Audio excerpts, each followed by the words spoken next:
El 4 de septiembre de 1970, Henry Kissinger, consejero de Seguridad Nacional estadounidense, levantó su teléfono y se contactó con Richard Helms, director de la CIA. No permitiremos que Chile se vaya al desagüe, dijo Kissinger. A lo que Helms le contestó, estoy contigo. Ese 4 de septiembre, Salvador Allende había conseguido la primera mayoría en las elecciones presidenciales y esperaba ser ratificado por el Congreso. En el marco de la Guerra Fría, lo que menos necesitaba la Casa Blanca era un nuevo aliado de los soviéticos en su patio de juegos, Latinoamérica. Por tanto, se puso en marcha una poderosa conspiración que involucró a civiles, militares, operadores políticos, espías y a la poderosa e indomable prensa nacional. Hoy en Que Paguen, hacemos un recorrido histórico tras la intervención estadounidense en el golpe de Estado desarrollado por Augusto Pinochet.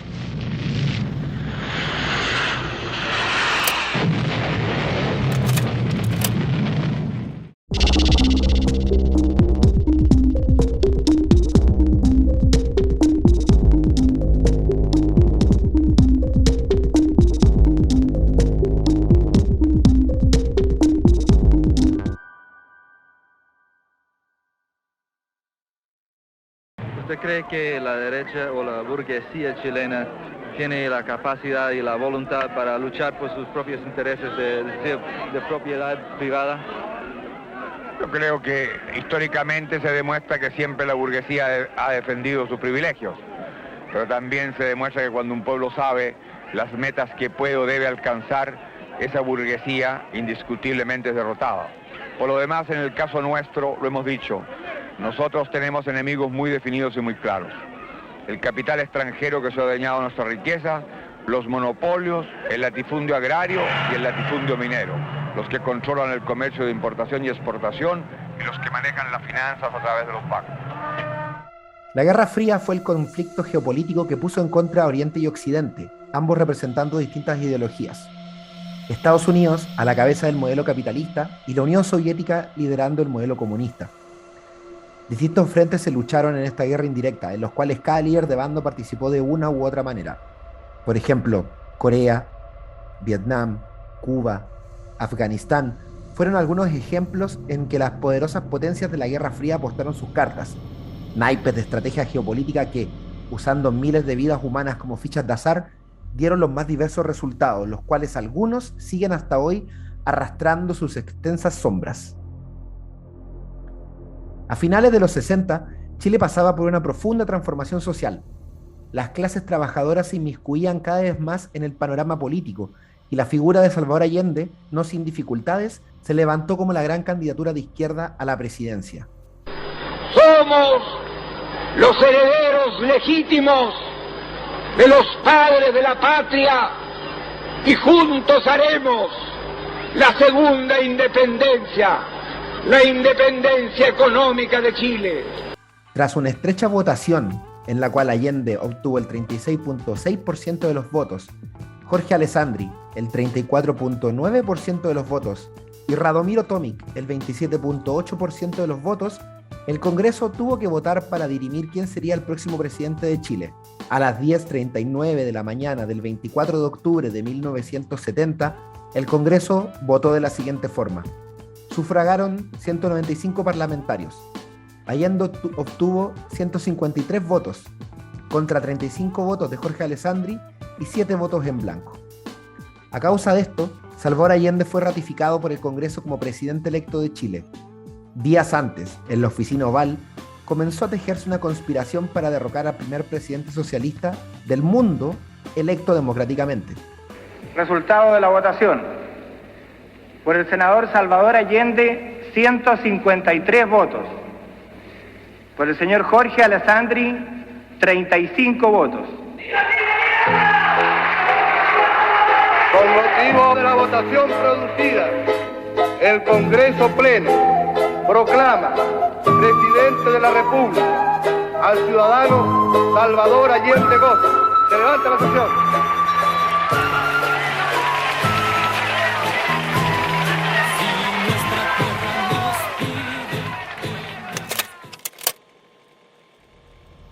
El 15 de septiembre del 2020, la NSA, El Archivo de Seguridad Nacional, según sus siglas en inglés, publicó un extenso artículo donde se transcriben conversaciones, memos, llamados telefónicos entre el alto mando de la CIA, Kissinger, y el propio presidente de los Estados Unidos de la época, Richard Nixon. Gracias a este trabajo realizado por Peter Kornbluh, podemos realizar un extenso recorrido cronológico de cómo se tejió esta conspiración y quiénes fueron sus actores principales. Todos los links a la bibliografía utilizada para la realización de este video se encuentran en la descripción del mismo. El 15 de septiembre de 1970, 11 días después de realizada la votación presidencial, se reunieron en el Salón Oval a eso de las 3:25 de la tarde Richard Nixon, presidente, el director de la CIA, Richard Helms, el fiscal general John Mitchell y el asesor de seguridad nacional Henry Kissinger.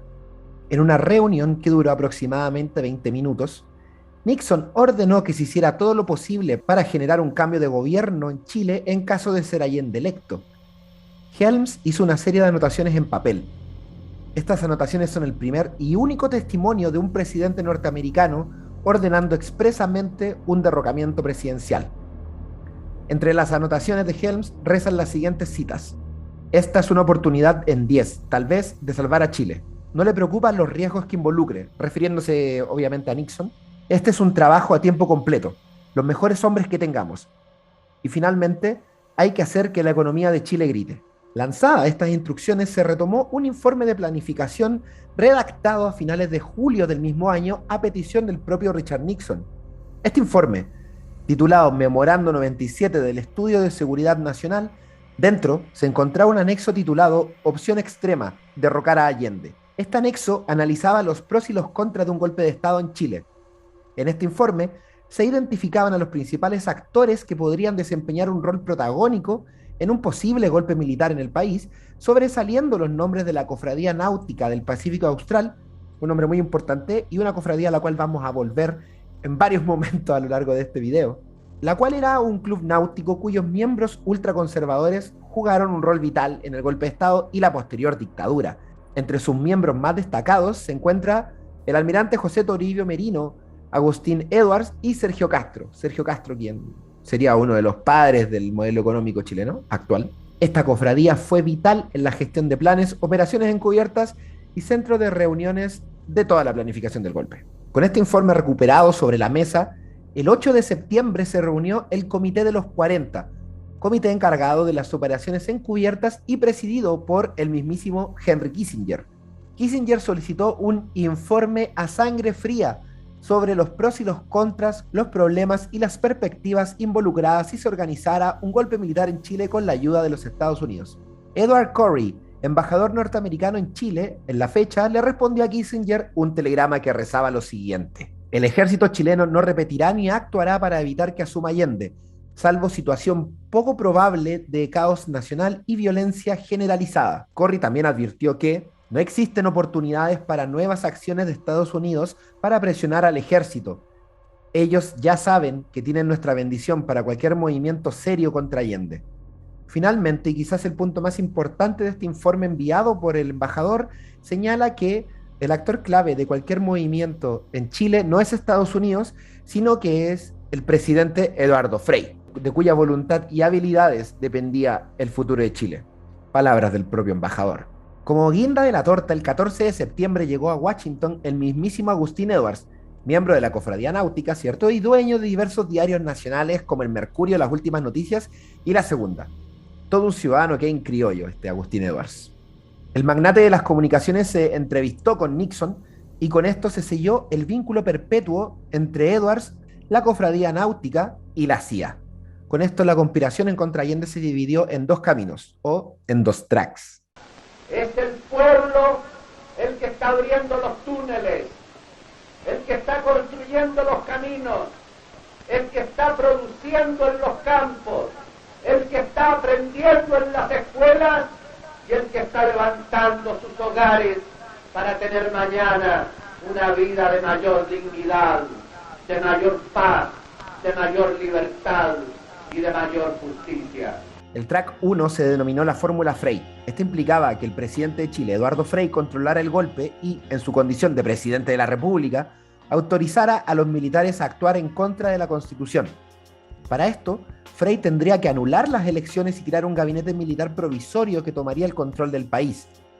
Este gabinete tendría por presidente interino a Jorge Alessandri, candidato presidencial de la derecha, mientras se organizaban nuevos comicios electorales, en el cual Frei tendría que postularse a la reelección.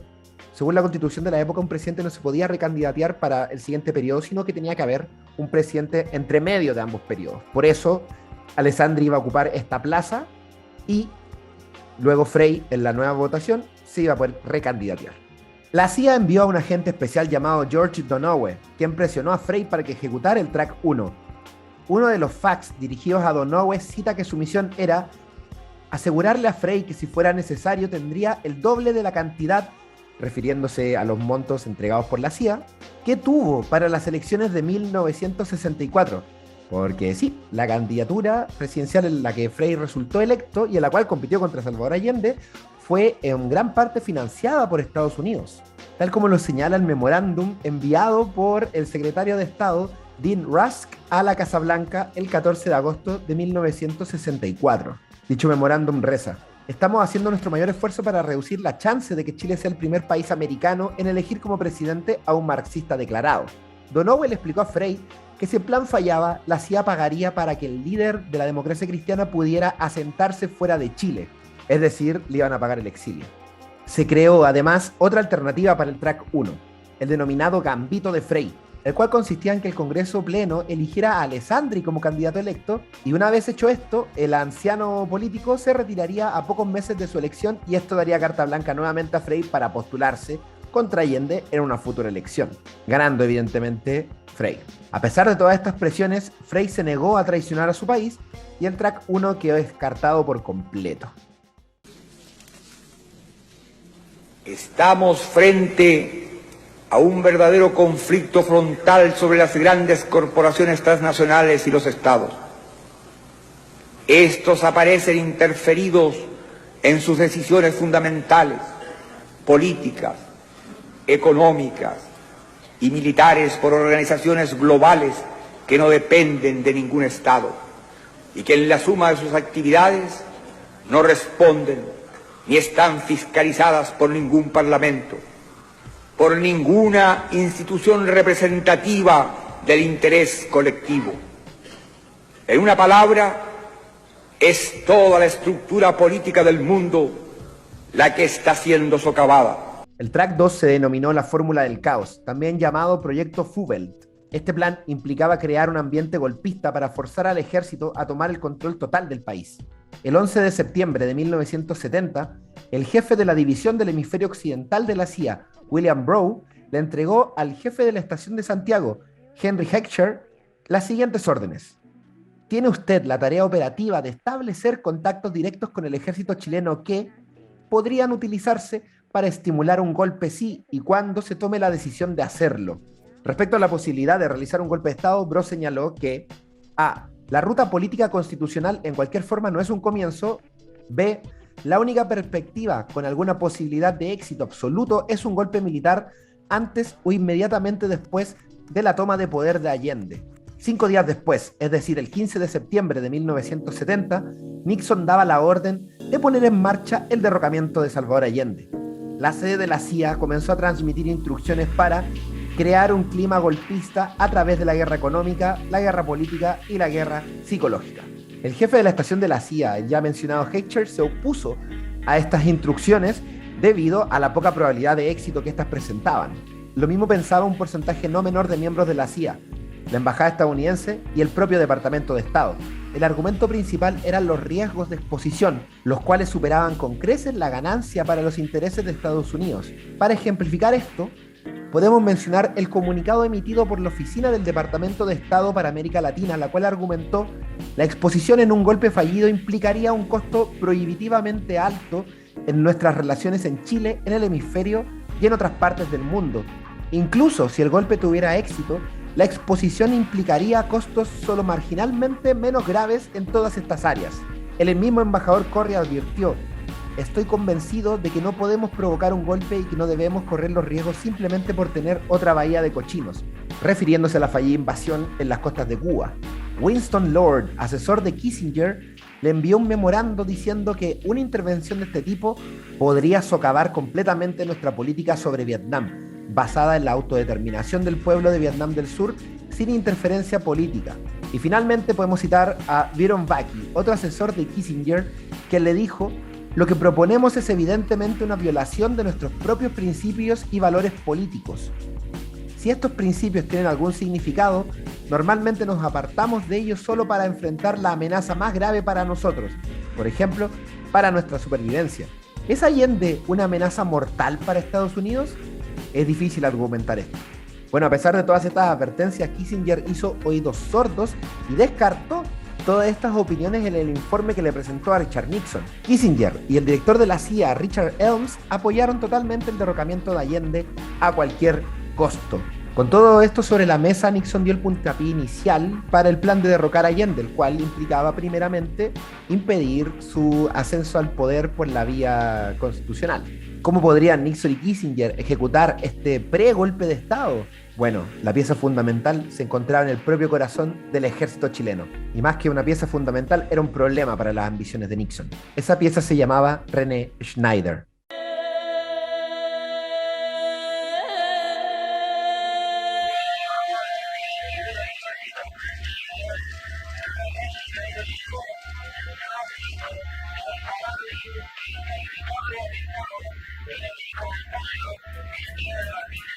René Schneider asumió la comandancia en jefe del ejército chileno en los últimos compases del gobierno de Eduardo Frei. El ejército que recibió era uno altamente indisciplinado y que venía de una reciente sublevación liderada por el general Roberto View, denominada el Tacnazo. Schneider supo imponer el orden en su institución y lograr restablecer la reputación del ejército. En el escenario de la elección de Salvador Allende, entrevistado por el Mercurio respecto a la posibilidad de que el marxista llegara al poder, Schneider dijo: el ejército es garantía de una elección normal, de que asuma la presidencia de la República quien sea elegido por el pueblo en mayoría absoluta o por el Congreso Pleno, en caso de que ninguno de los candidatos obtenga más del 50% de los votos. Nuestra doctrina y misión es de respaldo y respeto a la Constitución Política del Estado. Esta doctrina a la que Schneider hace mención tomaría la forma como la doctrina Schneider a lo largo del gobierno de la Unidad Popular. El Chile de finales del 70 se volvió un campo minado. El Track 2 se había puesto en marcha y una serie de atentados se realizaron a lo largo y ancho de Santiago. Estados Unidos financió una serie de operaciones y atentados por medio del Frente Republicano Independiente, del cual emanó el movimiento paramilitar Patria y Libertad. Explotaron bombas en Torres de Tajamar, en el edificio de la Bolsa de Comercio en pleno centro de Santiago, en supermercados, en el Canal 9 y en la Central Eléctrica de Colina. La prensa le atribuyó los atentados al MIR y a la Brigada Obrera Campesina, un inexistente movimiento paramilitar de izquierda creado para ocultar, como un crimen de falsa bandera, a los verdaderos responsables de los atentados. Enrique Arancibia Clavel es el nombre del terrorista a cargo de la ejecución material de la mayoría de estos atentados y fue detenido en octubre del 70 tras ser identificado como autor material de las detonaciones. A pesar de esto, fue liberado bajo fianza y puesto en la primera línea del próximo movimiento. Esta serie de atentados lograron cimentar un escenario de incertidumbre en la antesala a la ratificación presidencial por parte del Congreso Pleno.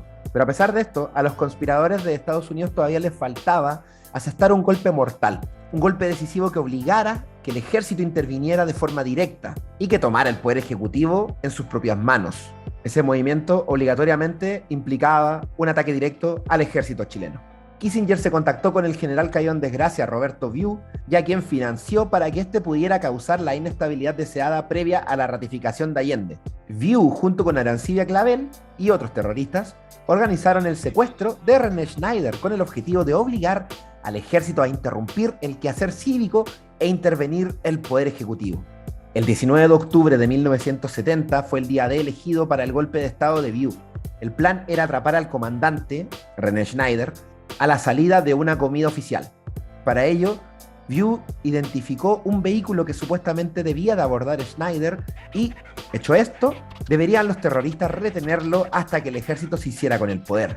Contaba View con la ayuda del general Camilo Valenzuela, otro conspirador que estaba presente en la comida con Schneider y que retuvo a los demás comensales todo el tiempo que pudo, con tal de que el general estuviera solo en el exterior. El plan no salió como esperaban, puesto que Schneider utilizó su vehículo particular a la salida de la comida, fracasando estúpidamente. Al día siguiente, el 20 de octubre, se realizó un segundo intento que también fracasó.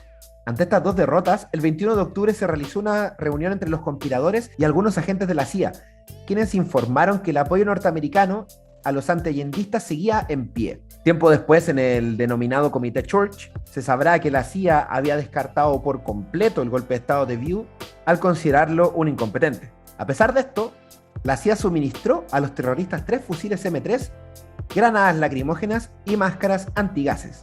Esta información la confirma el ya citado embajador Edward Corey en una entrevista que dio para el documental Salvador Allende del año 2004. Procedemos a escuchar un breve extracto a continuación. Cuando se habla de la muerte del general Schneider y del papel de la CIA, sí, hoy día se sabe que se trasladaron armas y municiones. Exacto. Desde Washington a Chile. Exacto.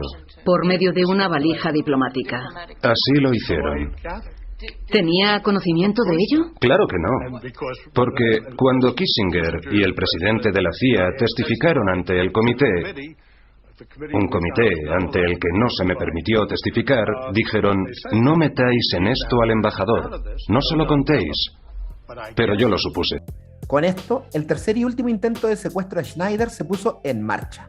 El 22 de octubre de 1970, 2 días antes de ratificarse Allende en el Congreso, a las 8:05 de la mañana, el vehículo de René Schneider es interceptado por otros 4 coches, del cual desciende un grupo de maleantes armados con armas de fuego y con un combo metálico con el cual proceden a reventar las ventanas del auto del general. Schneider procede a tomar su arma reglamentaria para defenderse y ante esto los atacantes le disparan a sangre fría, acertándole 3 balazos y luego escapando a refugiarse en diversos lugares de la capital, como, por ejemplo, el torreón de la iglesia del Sagrado Corazón de Jesús, donde fueron ocultados por el propio Fernando Karadima. La CIA fue informada de inmediato de este hecho. El Departamento de Inteligencia norteamericano se desligó de inmediato del atentado. En el cable 598 del 22 de octubre, la sede local de la CIA informó a Casa Central que todo lo que podemos decir es que atentado contra Schneider está dando a las Fuerzas Armadas una última oportunidad de impedir la elección de Allende, si están dispuestos a atenerse al guión de Valenzuela, refiriéndose a Camilo Valenzuela, el otro general conspirador. El general René Schneider se preparaba en su casa para dirigirse al Ministerio de Defensa Nacional. Ignoraba, sin embargo, que a pocas cuadras un comando muy bien organizado se aprestaba a quitarle la vida. En este mismo lugar, acá en Martín de Zamora, con Américo Vespucio, se reconstituye ahora aquel nefasto y criminal atentado contra el valeroso comandante en jefe del ejército. ¿Cuál es la opinión de los médicos en torno al futuro del general Schneider? Que la situación es bastante grave y que ahora solo resta esperar. Los médicos han hecho ya prácticamente todo lo que es posible. Asimismo, quizás sobrepasado por las presiones, Eduardo Frei nombró como jefe de la plaza militar a Camilo Valenzuela, el propio conspirador. Con este nombramiento se fortaleció la posición de la Casa Blanca en las filas del ejército chileno, y si bien Allende fue ratificado como presidente de todas formas sin ninguna intervención militar, el daño hecho al corazón del ejército chileno ya era irremediable. En 1972, tanto View como Valenzuela fueron condenados por conspiración y asesinato. View fue condenado también por el secuestro de Schneider, debiendo cumplir una condena de 25 años de presidio. Me reuní con los altos jefes de las Fuerzas Armadas y del Cuerpo de Carabineros para concertar una acción a fin de que el marxismo no fuera gobierno en Chile. Pero los movimientos de ficha del Track 2 no terminan aquí. Estamos frente a un verdadero conflicto frontal sobre las grandes corporaciones transnacionales y los estados. Estos aparecen interferidos en sus decisiones fundamentales, políticas, económicas y militares por organizaciones globales que no dependen de ningún estado y que en la suma de sus actividades no responden ni están fiscalizadas por ningún parlamento, por ninguna institución representativa del interés colectivo. En una palabra, es toda la estructura política del mundo la que está siendo socavada.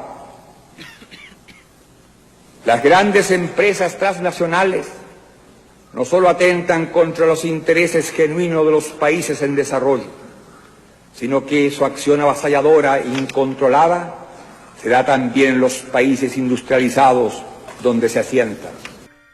Eliminado el principal opositor a un golpe militar, lo único que faltaba era preparar el terreno para un levantamiento del ejército. Para ello, era necesaria la desestabilización económica del país. Estados Unidos no fue para nada sutil en esto, y como el propio Allende declaró ante la ONU en 1972, el gigante del norte inició una silenciosa guerra económica contra el pequeño país socialista. Se congelaron los préstamos multilaterales hacia Chile.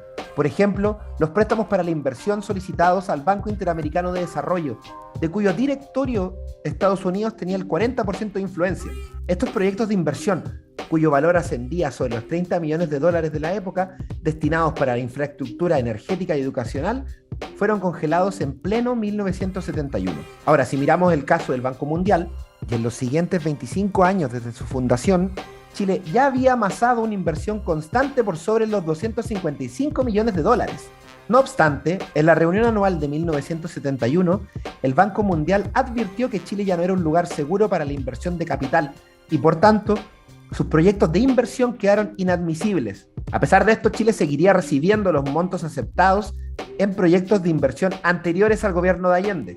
Ante este escenario, Alfonso Inostroza, presidente del Banco Central de Chile, atacó las acciones del Banco Mundial señalándolas como manifiestamente precipitadas y prejuiciadas, y afirmó que estas demostraban que el Banco Mundial estaba actuando no como un cuerpo multinacional independiente al servicio del desarrollo económico de todos sus miembros, sino de hecho como vocero e instrumento de interés privado de un país miembro. Bueno, ante esta queja, el presidente del Banco Mundial, el polémico Robert McNamara, respondió que el asunto aún no ha surgido porque la condición primaria para un préstamo del banco es una economía bien administrada, con un claro potencial para utilizar con eficacia fondos adicionales, y esta condición en Chile no ha sido satisfecha. Así, durante el gobierno de Allende, Chile no recibió ningún nuevo préstamo extranjero, y de los préstamos anteriores aprobados solo recibió $24 millones de los 46 millones que se habían aprobado antes de Allende. Las políticas de estatización de Allende molestaron profundamente a Estados Unidos, ya que se expropiaron varios activos norteamericanos. Esto desencadenó que el precio del cobre estuviera sepultado durante 1971 y 1972. Ante este escenario, los bancos norteamericanos redujeron progresivamente las líneas de crédito en Chile, acortándolas de $219 millones en 1970 a $32 millones en 1973. Irónicamente, las asistencias económicas para la modernización de las milicias, programa iniciado por Estados Unidos a mediados de los 50, continuó sin percance alguno. Así, en 1971, Chile recibió un préstamo de $5 millones para la adquisición de aviones de transporte C-130, y en 1972 un nuevo préstamo de $10 millones fue aprobado por la administración de Nixon para la modernización del ejército.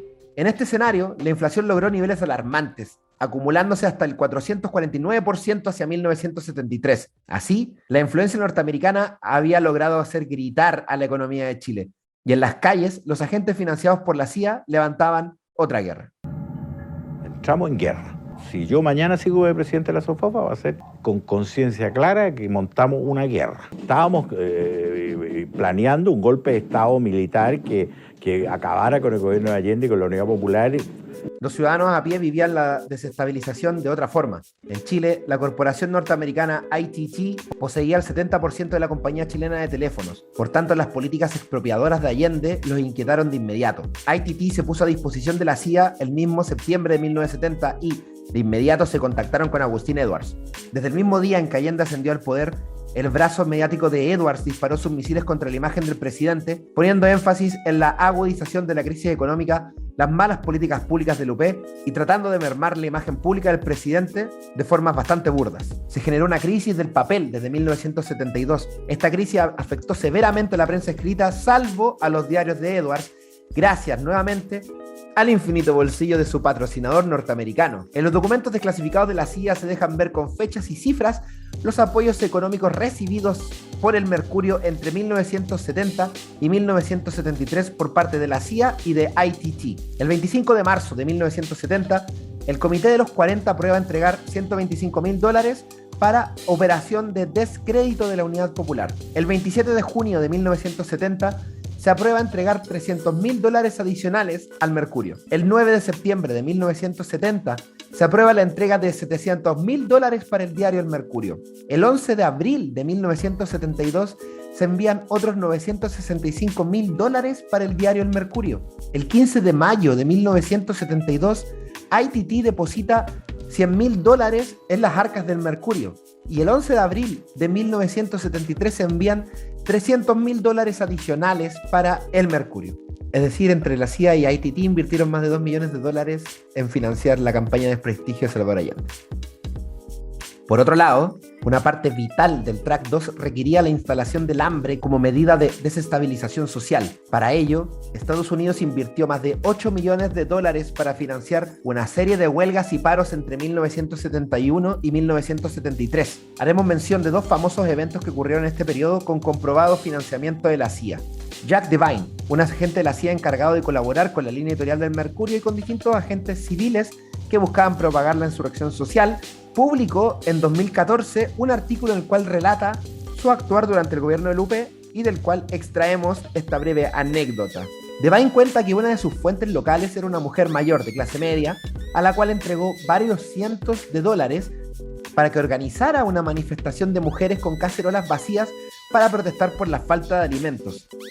Sonaba como una buena idea que al menos justificaba una pequeña inversión, dice Devine en su artículo. Claro está que Devine no pensó que esta pequeña inversión reuniría, a partir del 1 de septiembre de 1971, a miles de mujeres a eso de las 21 horas a hacer sonar sus cacerolas por la falta de alimentos, iniciándose así los cacerolazos. ¿Pero de dónde venía esta falta de alimentos? Bueno, un amplio porcentaje de esos $8 millones invertidos se utilizaron para financiar diversos paros, huelgas de transportistas, taxistas y comerciantes. Estos paros llegaron a su pic el 9 de octubre de 1972, cuando se realizó el denominado paro de los patrones, el cual paralizó el comercio y la distribución de productos desde el extremo sur de Chile hasta la misma capital. El paro duró 26 días y concluyó con la inclusión de militares en el gabinete de Allende, un resultado muy favorable para Estados Unidos, quien invirtió casi $2 millones en financiar solamente este paro. A esto se le suma el actuar terrorista de Patria y Libertad. En palabras del propio Roberto Tieme, fundador del movimiento, ellos fueron convocados expresamente para realizar actos de terrorismo en estructuras clave. En el siguiente fragmento escucharemos al propio Roberto Tieme confesando esto y de cómo su actuar apoyó el paro de los camioneros.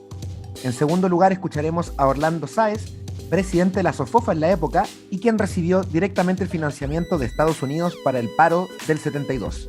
A mí me contacta la Armada, el sector del almirante Merino, que era el sector que inició la acción del golpe definitivo, ¿cierto? Y nos piden que hagamos acciones de sabotaje contra infraestructura de energía eléctrica, oleoductos y líneas de ferrocarriles, porque junto con ellos se inició un paro nacional y había que paralizar el país y crear las condiciones objetivas de un golpe de Estado. Orlando Sáez, él mismo ha reconocido que recibió dineros de la CIA, ¿cierto? Y como dirigente de Patria y Libertad inyectó dineros al movimiento. Para octubre, imagínense cómo se gastaba la plata del paro de octubre, teníamos que darle de comer y de esto todos los días a miles de personas. Nosotros partimos con todos estos cálculos mezquinos para durar 5 días. Duramos 1 mes y medio. Y todos los días se sumaban más y más. El movimiento paramos el país de punta a cabo total. Le decía, oiga, deme el número de su cuenta, deme un número de una cuenta, yo lo voy a traspasar $10.000. Y ahí se acabó la UP. Ahí se acabó la UP. El resto fueron vacaciones y milicos.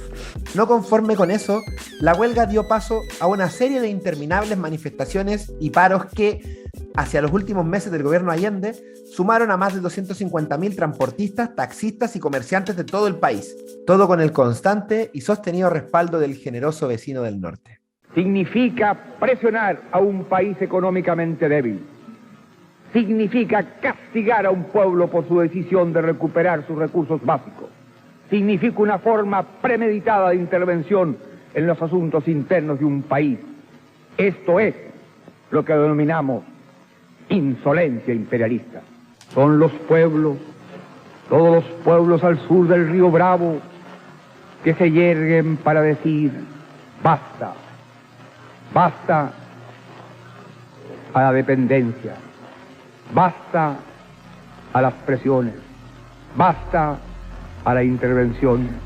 El flujo de capital norteamericano continuó incesantemente, promoviendo la desestabilización social sostenida y la correcta ejecución del Track 2, la fórmula del caos. Hacia la mañana del 8 de septiembre de 1973, Estados Unidos no tenía muy claro cuándo se produciría el soñado golpe de Estado. Esa mañana, Jack Devine envió un cable a la oficina central de la CIA informando que en la mañana del 11 de septiembre las 3 ramas del ejército realizarían un golpe de Estado y que Carabineros serían los responsables de apresar al presidente Allende. Además, Devine informó que a las 7 de la mañana la Junta Militar daría un comunicado por Radio Agricultura. El cable tenía información muy detallada, tanto como que Allende podría anunciar un plebiscito presidencial el día 10 de septiembre y este anuncio podría cambiar el parecer de los conspiradores. A pesar de conocer toda esta información, Estados Unidos hizo caso omiso del cable y lo mantuvo en secreto por casi 30 años a fin de ocultar la evidencia que demostraba que tenían conocimiento pleno de que el golpe se llevaría a cabo, qué día y a qué hora. Estados Unidos, sabiendo las complicaciones que traería a nivel diplomático,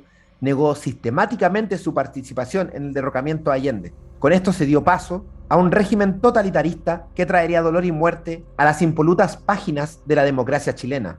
Según el informe Rating, la cifra de víctimas de la dictadura de Pinochet asciende a 2.298 víctimas, 2.130 casos de violaciones de derechos humanos, más de 1.200 detenidos desaparecidos, entre los cuales habían 127 de ciudadanía extranjera, 79 mapuches y 54 menores de edad al momento de su desaparición. La soberbia norteamericana impactó a la sociedad chilena de una forma que nunca se pensó posible. La sombra de las atrocidades conjuradas por los conspiradores de la CIA, los miembros de la Cofradía Náutica y los partidarios de la extrema derecha se extiende hasta nuestros días, siendo la base sobre la cual nuestra injusta, individualista y profundamente inhumana sociedad se ha construido. Pero así como es importante conocer los hechos concretos que han llevado a la construcción de nuestro país, también es vital saber y recordar que la historia es nuestra y que son los pueblos quienes las escriben. Este ha sido nuestro humilde monográfico sobre la intervención norteamericana en el golpe de Estado de Chile, sobre cómo fue orquestado y financiado en las oficinas de la CIA y de la Casa Blanca, y sobre cómo Kissinger, quien en el mismo 73 ganara el Premio Nobel de la Paz por haber terminado la guerra de Vietnam, fue uno de los principales autores intelectuales y económicos de ese terrible periodo llamado la dictadura militar de Augusto Pinochet.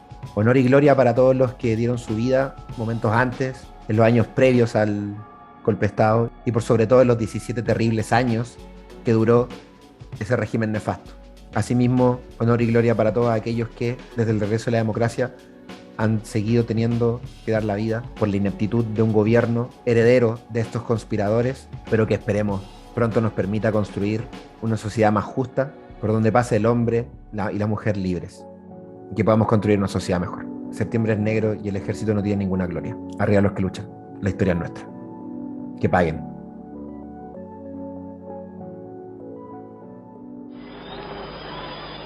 Les pido que se vayan a sus casas con la alegría sana de la limpia victoria alcanzada, y que esta noche, cuando acaricien sus hijos, cuando busquen el descanso, piensen en el mañana duro que tendremos por delante, cuando tengamos que poner más pasión y más cariño para hacer cada vez más grande a Chile y cada vez más justa la vida en nuestra patria. Es nuestra confianza en nosotros lo que incrementa nuestra fe en los grandes valores de la humanidad, en la certeza de que esos valores tendrán que prevalecer, no podrán ser destruidos.